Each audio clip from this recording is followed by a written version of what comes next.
Olá, meu nome é Douglas Augusto da Silva e eu sou professor da matéria de Sociologia. Galera, chega comigo aqui, vem cá comigo que essa matéria aqui é muito, mas muito importante.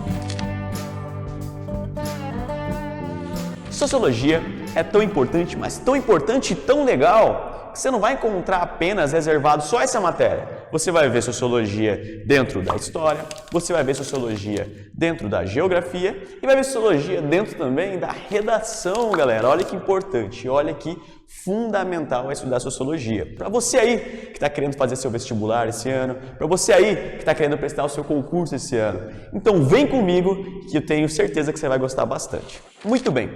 Para a gente dar início a essa introdução à sociologia, é necessário a gente buscar aqui a definição da palavra básica aqui, ok, galera? Quando a gente fala de sociologia, sócio, a gente lembra de sociedade, básico, professor Douglas, básico. E logia, a gente lembra, né, de um termo chamado de logos, né, que nada mais é do que a razão. Então, a ideia aqui é buscar a razão da sociedade, professor Douglas. Bom, definindo certinho para a gente, a ideia é buscar um conhecimento da sociedade, tentar entender a sociedade, né? Buscar a racionalidade na sociedade. E para poder definir melhor isso para a gente, eu busquei aqui uma frase, né, de Carlos Benedito Martins, né, sociólogo brasileiro muito importante também, que ele vai dizer o seguinte, galera: a sociologia é um conjunto de conceitos, técnicas e métodos de investigação produzidos para explicar a vida social. Ou seja, podemos definir da seguinte forma: sociologia basicamente estuda as relações humanas dentro de uma sociedade, ok? E a aula de hoje a gente justamente vai dar essa introdução à sociologia, né? Essa introdução a esse conhecimento que a gente tem acerca da sociedade, ok? Bom, a sociologia é uma ciência um tanto quanto nova, tá? Um tanto quanto recente aí, se a gente comparar com filosofia, né, que vem desde a Grécia, se a gente comparar com história, por exemplo, né? Sociologia é uma matéria, né, um conteúdo, né, uma ciência, na verdade, muito recente, né? Bom, mas há muito tempo atrás, né, um filósofo grego, ele vai dizer uma frasezinha muito bacana, né, quando a gente vai falar sobre sociologia, que talvez aí dê os primeiros passos a gente entender como funciona a vida social, como funciona a sociedade. Esse rapazinho chama-se Aristóteles. Ari, os mais íntimos, ok? Então vamos lá. O homem é um ser social. Olha que bacana isso aí. Qual que é o significado disso? Por que o homem é um ser social? Bom, os seres humanos, eles sempre vão se organizar, não é, em sociedade. Eles sempre vão se organizar em um grupo social. Desde quando você nasce, tá? Você passa por diversos grupos sociais, por diversas e diversas sociedades, tá? Sociedade não é só o Brasil, a sociedade brasileira, por exemplo. Sociedade não é só a sociedade da sua cidade, por exemplo. Sociedade também é o seu grupo de amigos. Sociedade também é a sua sala de aula. Sociedade também é a igreja que você faz parte. Sociedade também é o cursinho que você faz parte, é o jogo de futebol que você faz parte. Tudo isso é sociedade, tudo isso é um grupo social. Todos, galera, todos nós possuímos individualidade, ok? O que é essa tal de individualidade? São as características próprias da gente. Aí você vai falar: mas a gente vive numa sociedade. Como que a gente tem, então, essa individualidade? Muito bem, a nossa individualidade é formada de acordo com a sociedade que a gente está vivendo. Olha que doido. Todas as nossas características nossas, modo de vestir, o idioma que a gente fala, a música que a gente ouve, a gente pode se diferenciar de algumas pessoas. Porém, né, todas essas características são formadas de acordo com as sociedades que a gente já fez parte, ok? Muito bem, não confunda individualidade com individualismo, tá? Individualidade são as nossas características próprias, individualismo não, individualismo é aquele ato de se isolar da sociedade. Quando eu falo de individualidade, eu não estou me isolando, uma vez que essas características pessoais, características próprias, são formadas de acordo com as sociedades que eu vivo. Então, sempre se lembra disso, tá bom, galera? Tá bom? Ó, individualidade é formada por relações sociais. Um exemplinho básico aqui que eu vou dar para vocês. Vamos lá. Suponhamos que quando você é pequeno, você estude numa escola e que todo mundo goste de sertanejo, de funk, não sei lá o que. Mas você é o único roqueiro ali dentro. Você pode ser o único roqueiro ali dentro, o único cara que gosta de rock, gosta de metal, né?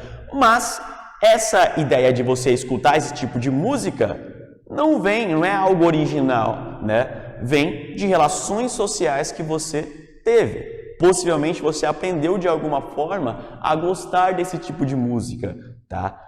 Um certo grupo social já gostava desse tipo de música e foi passado para você de alguma forma, né? Seja através de vídeos que você assistiu, né, de pessoas falando sobre ou tocando algo desse tipo, ou de um pai, de uma mãe, de um tio, por exemplo, dessa forma, ok? Muito bem. Quando a gente fala então de sociedade, né, é necessário a gente buscar uma definição do que seria essa tal de sociedade. Bom, vem cá, professor, ó. Sociedade, basicamente, um grupo de indivíduos com características, normas e valores em comum, tá? Todas as sociedades têm indivíduos que possuem características em comum. Vamos dar um exemplinho básico aqui. Eu acabei de falar que você, mesmo que você tenha sua individualidade, né, que você seja o roqueiro da sala, quando eu falo aí da sociedade na sala de aula, você tem características em comum com as outras pessoas, né, com os outros alunos, tá? Você fala o mesmo idioma. Você pode ser um religioso, por exemplo, ter a mesma religião que os outros. Você veste roupa, isso faz parte da cultura também. Não é? Você frequenta uma escola, não é? Você frequenta as mesmas matérias que essas pessoas, então você sim faz parte do mesmo núcleo aí cultural dessas pessoas. Tá bom? Você tem características em comum com essas pessoas. E são essas características em comum que fazem uma sociedade. Tá bom? Vamos tentar imaginar aqui o seguinte. Tá? Eu, professor Douglas, sou o que sou hoje por causa das minhas relações sociais, né? Por causa das sociedades que eu fiz parte no decorrer da minha vida, com base nas pessoas que eu conheci no decorrer da minha vida, com base nas escolas que eu fiz parte, com base nos cursos que eu fiz parte, com base no trabalho e por aí vai. Conforme você vai conhecendo novas e novas pessoas, né? Você vai se formando, tá? E desde que você nasce até o momento em que você falece, até o momento que você morre, você conhece várias pessoas. E mesmo que você não queira, e mesmo que indiretamente, você aprende características novas dessas pessoas, você aprende coisas novas com essas pessoas, né? Por isso que eu gosto da sala de aula, porque a sala de aula basicamente é um choque de características, de culturas diferentes, formando essa sociedade que a gente conhece. Ok? Muito bem. Vem cá com o professor, então. Para a gente poder falar de sociologia, é necessário a gente entender o contexto histórico que essa ciência surge, tá? Vamos tentar entender isso aqui, então. Duas revoluções, né, vão trazer mudanças mas muito importantes para o mundo, né, transformando ele no que a gente conhece hoje, tá bom? Duas revoluções básicas aqui. A Revolução Industrial e a Revolução Francesa, tá bom? Essas revoluções vão trazer mudanças muito significativas para o mundo, né? Para a história da humanidade. Uma delas é a Revolução Industrial, por exemplo, vai trazer grandes mudanças, né, nas relações trabalhistas, por exemplo. Quando a gente vai falar que o ser humano, por exemplo, ele não vai se pautar mais tanto, né, no tempo da natureza para fazer o seu trabalho. Antes, o cara que trabalhava no campo, ele se pautava, poxa, vai chover? Não vou trabalhar, tá sol, tá um tempo bacana? Vou trabalhar. Então ele se adequava no trabalho de acordo com o tempo da natureza. Agora, com a Revolução Industrial, ele começa a se pautar no relógio. Além disso, com a Revolução Industrial, fica claro para a gente, né, a formação de duas classes sociais básicas, que possivelmente você já ouviu falar. Nós temos a burguesia, que são os donos dos meios de produção, ou seja, os donos de fábricas, os donos de empresa, os donos de fazenda, né? E nós temos o proletariado, que nada mais é do que aquelas pessoas que não possuem os bens, né? E vão fazer o quê? Eles vão vender a sua força de trabalho para poder gerar algum dinheiro. Basicamente dessa forma. Basicamente essas pessoas são quem? Os trabalhadores assalariados. Ok? Tranquilo? Então vem comigo aqui.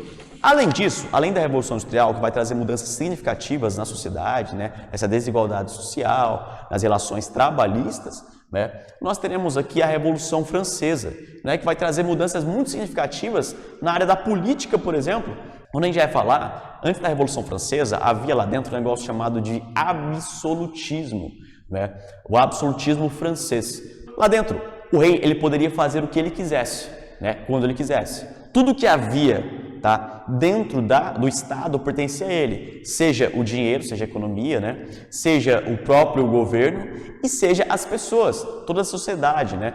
Toda a sociedade pertencia a esse rei e ele poderia fazer o que ele bem entendesse, uma vez que ele tinha poder absoluto, poder total. A partir do momento que nós temos a Revolução Francesa, buscando os ideais de igualdade, fraternidade, né, liberdade, a gente vai conhecer uma grande mudança dentro da França, né? Mudanças dentro da Constituição, por exemplo. A partir daquele momento, a França chega a passar ali por uma monarquia constitucional, depois por uma república, e nós conhecemos mudanças severas dentro da sociedade lá dentro, fazendo a população agora questionar o momento que eles vivem, questionar a política que eles vivem, né? Questionar as relações sociais que eles vivem, né? Trazendo mudanças assim, também interferindo, é claro, né? Trazendo reflexos assim para os outros países, para as outras sociedades, né? Vai trazer reflexos aí para outras revoluções, né? Que nós teremos em outros países também, exercendo influência até aqui no Brasil. Muito da nossa Constituição é baseada nesses ideais aí da Revolução Francesa.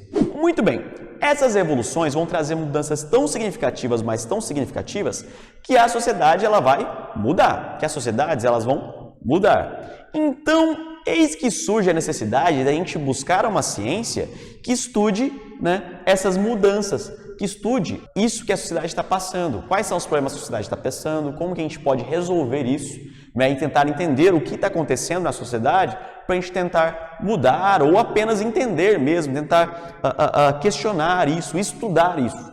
Bom, 3 pais aqui da sociologia, eu posso estar aqui para vocês, né? 3 pensadores serão os mais fundamentais, né? Os caras que vão, de certa forma, criar a sociologia que a gente conhece. São eles, Karl Marx, Max Weber, né? E Émile Durkheim. Principalmente esse rapazinho aqui, chamado Émile Durkheim, tá? Vamos tentar entender isso aqui. O Durkheim vai fazer um questionamento muito básico aqui para a gente, que é o seguinte: se existe uma ciência para tudo que é coisa, né? Existe ciência para a gente estudar os rios, existe ciência que estuda os animais, existe ciência até que estuda os astros e as estrelas. Por que não existe uma ciência que estuda as relações sociais? Por que não existe uma ciência de fato que estude a sociedade? O Émile Durkheim, ele é um cara que vai surgir da economia, do direito, né? E ele vai ser um professor universitário, um pesquisador muito importante, que ele vai escrever, né, uma obra chamada Regras do Método Sociológico. E nessa obra ele vai falar o seguinte: é necessário sim ter uma ciência que estuda a sociedade. E o objeto de estudo dessa ciência seria o quê? O chamado fato social. Portanto, aqui podemos dizer que o Émile Durkheim seja o cara que vai dar de verdade o pontapé, né? Vai causar o estopim para surgir a sociologia como a gente conhece. A ciência que estuda as relações sociais, a ciência que estuda a sociedade, tá bom? Ele vai dizer o seguinte: o objeto de estudo da sociologia é o fato social, são os fatos sociais. Mas vamos tentar entender isso aqui de forma melhor. Vamos lá. Ele vai dizer pra gente que a sociedade nada mais é do que um organismo vivo com órgãos. Ou seja, eu, Douglas, não existo só pela minha mão, só pelo meu pulmão, só pelo meu coração. Não, eu existo como um todo, né? Eu existo como um todo. E ele vai dizer que a sociedade funciona dessa forma também. Ela funciona como um todo, com esse conjunto de fatos sociais. Mas, de verdade, o que são esses fatos sociais? Fatos sociais são todas aquelas características que movem a sociedade, tá bom? E para ser um fato social de verdade, ele precisa ter 3 características fundamentais, que é a coercitividade, a generalidade, né, e a exterioridade. Vamos tentar entender isso aqui de forma melhor, tá? Exterioridade é aquilo que é exterior a mim, tá? Ele acontece independente de mim. Generalidade, estou falando de algo geral, ou seja, ele interfere a todos dentro de uma sociedade. E a coercitividade é quando você não cumpre esse fato social, quando você não age da forma que esse fato social é, você é punido de alguma forma, tá bom? Mas vamos tentar entender? Vem cá. Eu vou dar um exemplinho básico aqui para vocês, básico. Bom, o ato de usar roupa, por exemplo. Usar roupa é um fato social. Eu acho que todo mundo aí usa roupa, né, quando sai na rua. O ato de usar roupa é um fato social aqui da nossa sociedade que a gente vive. muito bem, mas por que é um fato social? Vamos analisar as características para a gente ver realmente se é um fato social. Bom, é exterior a mim? É. Por quê? Se um indivíduo lá quiser ficar pelado sempre, né, as outras pessoas vão continuar usando roupa. É exterior a ele, independe dele. Tá? É geral, por que é geral? Porque todo mundo vai usar roupa. Isso é comum, é uma característica em comum dessa sociedade. E é coercitivo, por quê? Caso você não use roupa, você será punido de alguma forma. E no caso da nossa sociedade, você será punido na lei, né? Você possivelmente será preso, né, por atentado violento ao pudor. Você não pode andar pelado na rua, tá? Vou dar outro exemplinho básico aqui para vocês. Quando a gente fala aqui da escola, por exemplo, né? O ato de respeitar o professor é um fato social, é uma norma da escola, tá bom? Bom, é exterior ao indivíduo? É. Por quê? Porque mesmo se o indivíduo lá quiser bagunçar, as outras pessoas devem cumprir essa norma. Tá bom? É geral? Por quê? Que tem uma generalidade. Por que é geral? Porque todo mundo deve seguir essa norma. Essa é a característica que tem na sociedade e escola. E é coercitivo por quê? Porque caso você não respeite o que o professor está falando, caso você não respeite o que a diretora está falando, você possivelmente vai para a diretoria, você vai levar uma suspensão, uma advertência. Bom? Muito bem, espero que tenha ficado muito claro aqui a nossa introdução à sociologia, né? Em breve teremos mais vídeos, então foco no canal e vamos que vamos, galera, estudem sempre!